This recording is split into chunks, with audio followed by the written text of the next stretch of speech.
What's going on, everyone? Alex here and welcome back to the channel. Today we are discussing the behind the scenes of my short film entry into Gearfocus's short film contest, Focus on the Good. I thought this video would be fun to kind of go over how I made this short film.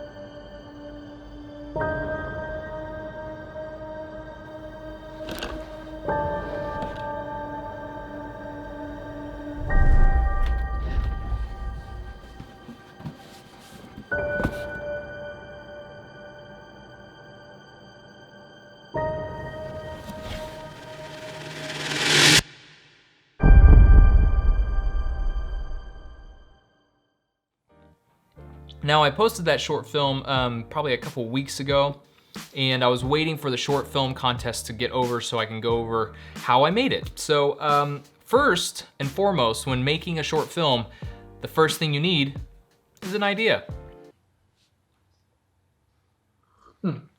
Oh, burnt my tongue. Hey,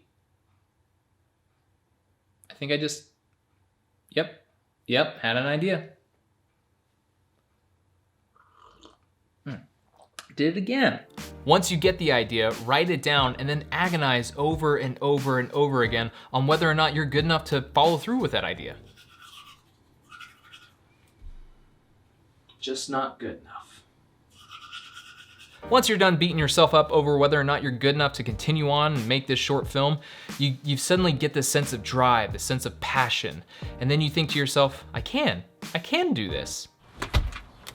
I can do this. And then right back to crying into your pillow.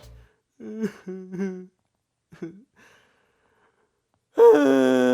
of the requirements of the short film contest was to do everything from home, and what I really loved about that was that it kind of brought a sense of creativity to all these other filmmakers making these short films. You just had to grab things around the house and kind of make do, and I really love that kind of guerrilla filmmaking. For instance, my short film was done entirely in this room. The idea I had was to center around a character who is kind of sitting at a desk writing, coming up with a story, maybe coming up with a video idea, but he kind of comes across some writer's block and decides to kind of stop, collect his thoughts, decide whether or not if he should continue, if it's garbage, but then there's some oddness coming from his closet. All along, I never wanted to show what was in the box because I wanted people to be like, what's in the box? What's in the box? When making a short film, you need a camera. So I shot everything on my Canon EOS R with the Ninja 5, and I shot it in 8-bit 422, not 10-bit 422.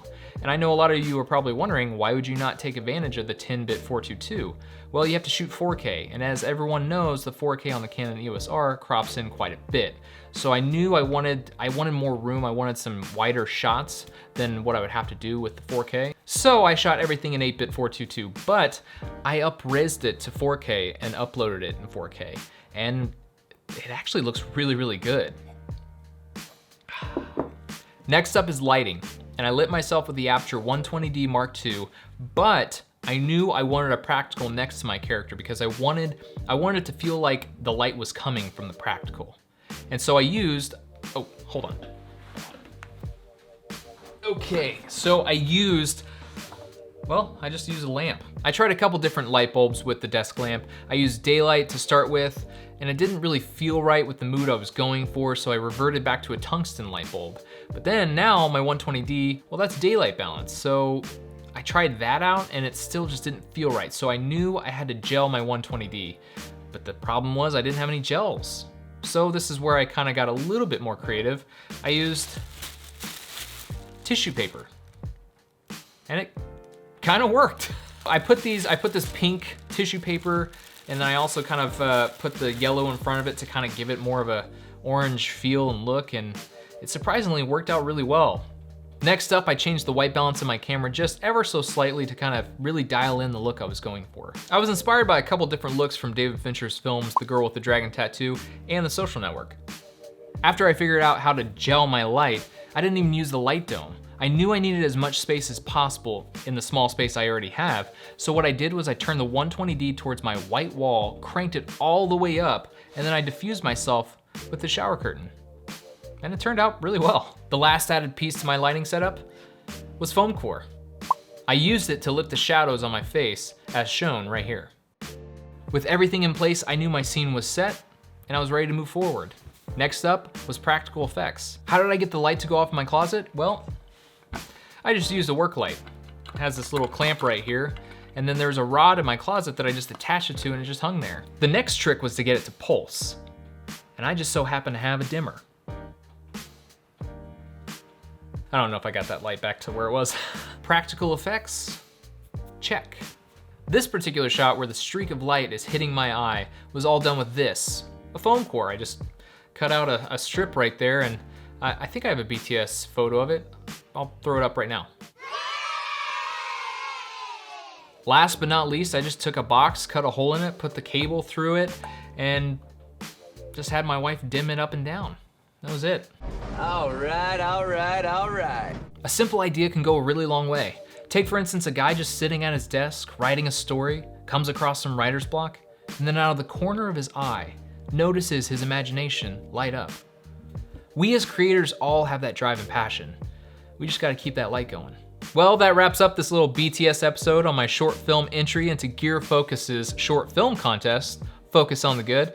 Bunch of great people over there. Seriously, I'll link their website down below. They've got some killer deals on some lenses. I'm eyeing a couple myself. Subscribe if you aren't already. Tap the notification bell so you can be notified when I upload a new video. And if you liked this video, give it a thumbs up. Till next time, shoot to create.